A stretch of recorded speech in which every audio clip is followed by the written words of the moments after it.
আমরা যেন ঠিকভাবে কবরের 4টা প্রশ্নের উত্তর করে দিয়ে লম্বা ঘুম দিতে পারি। আল্লাহ তুমি তৌফিক দাও। আসল জীবন হলো কবরের জীবন, জোরে বলেন ঠিক কিনা? এই জন্য মাঝে মাঝে কবরে যাবেন, কবরস্থানে দাঁড়িয়ে চিন্তা করবেন, এই জায়গায় আমারও আসতে হবে।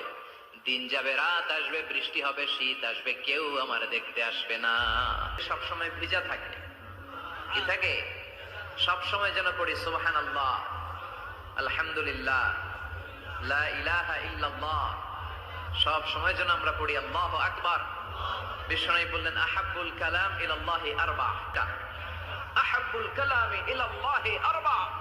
আল্লাহর কাছে সবচাইতে প্রিয় কালাম হচ্ছে 4টা। লা ইয়াদুররুকা বিআইয়িহিন্না বাদা'তা।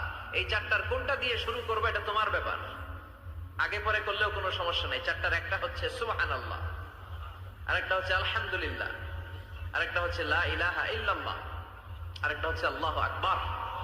যেন সব সময় আল্লাহর জিকির করতে রাজি আছেন তো? আল্লাহরে ডাকতে রাজি আছেন? ফাযকুরুনি ওয়াশকুরুলি। আল্লাহ বলেন, যদি আমার জিকির করো আমিও তোমাদের জিকির করি, যদি আমার স্মরণ করো আমিও তোমাদের স্মরণ করি। আবার বিশ্বনবী বললেন, আল্লাহ ঘোষণা দেন, ফাইন যাকারানি ফি নাফসি যাকারতুহু ফি নাফসি। আমার বান্দা যদি একা একা আমার জিকির করে আমি আমার বান্দাকে একা একা স্মরণ করি।